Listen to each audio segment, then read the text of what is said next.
Hi guys, it's John from John's Corner. Thanks for watching this video. Welcome to episode 6 for my new series for Air Cadets. Today we'll be looking at fighter aircraft of World War I. Let's get started.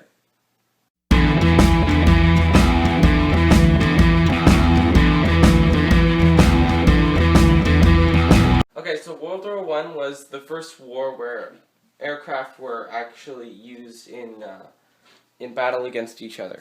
Near the beginning of the war, they were mostly just used as reconnaissance, but then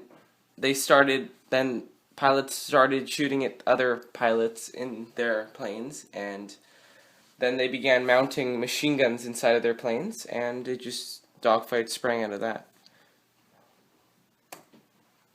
So first we have the de Havilland Tiger Moth. Now this plane was mainly used as a trainer for British pilots in World War I and World War II, but this was used as a trainer aircraft. Next we have the Sopwith Camel. This was made by Sopwith in Britain. Now this is arguably one of the best Allied fighters of the war.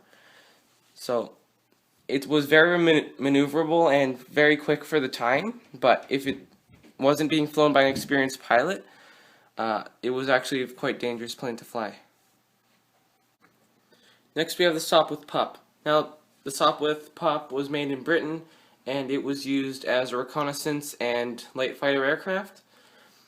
It was liked by its pilots because it was very maneuverable and a very forgiving fighter. Next we have the Sopwith Dolphin. Now this was a very streamlined aircraft, and it had heavy firepower and was used as a fighter by Britain. Next we have the Sopwith Triplane. Now in World War I, the aircraft manufacturers were big on 3 sets of wings because they increased lift, but a bad thing about them is it also increased drag, because you have another whole set of wings here. Now, it's very maneuverable, but it's quite slow.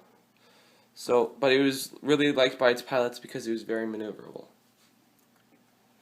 Next we have our Royal Aircraft Factory SE-5. Now, this is probably one of the most storied airplanes of the war, and it was a very good fighter.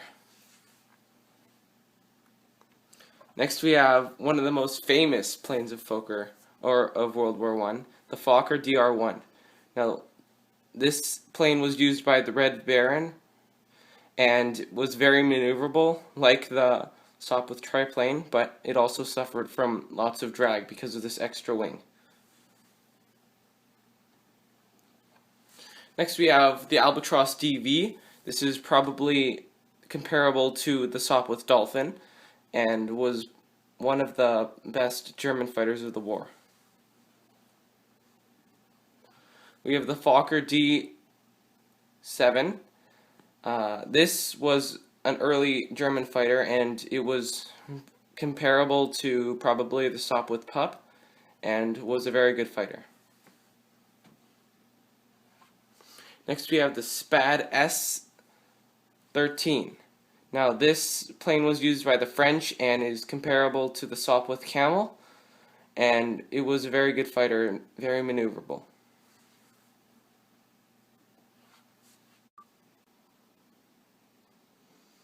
Alright guys, that was a quick video on World War I fighter aircraft. I hope you enjoyed this video, and please like and subscribe to my channel. Bye.